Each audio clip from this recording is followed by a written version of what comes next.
আসছেন?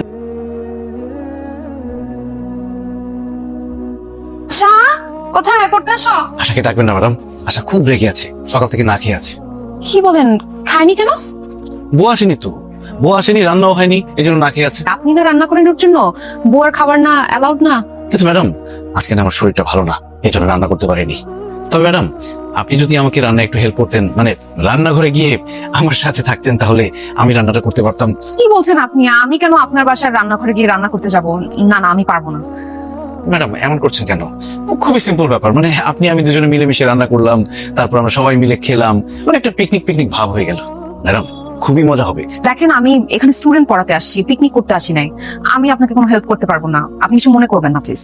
আরে মা মরা মেয়েটা আমার না খেতে খেতে অসুস্থ হয়ে যাবে, তাকে কে দেখবে? আমি তো সারাদিন অফিসে থাকি। ও মন খারাপ করবেন না, আশা অসুস্থ হয়ে গেলে তো সমস্যা, ওর পড়ালেখা হ্যাম্পার হবে, তাছাড়া সামনে তোর ফাইনাল এক্সাম। আচ্ছা ঠিক আছে, আমি আপনাকে রান্নায় হেল্প করছি, চলেন। না না মিস, বাবার সাথে কিচেনে যাবেন না। কেন?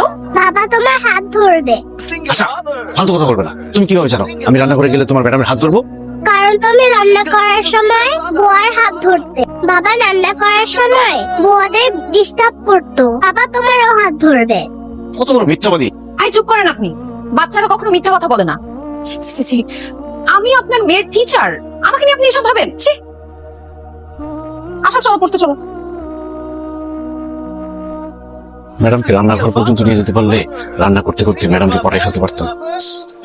এই মেয়েটার জন্য কিছুই হলো না, এই মেয়ের জন্য মনে হচ্ছে আমার সিঙ্গেলই মরতে হবে।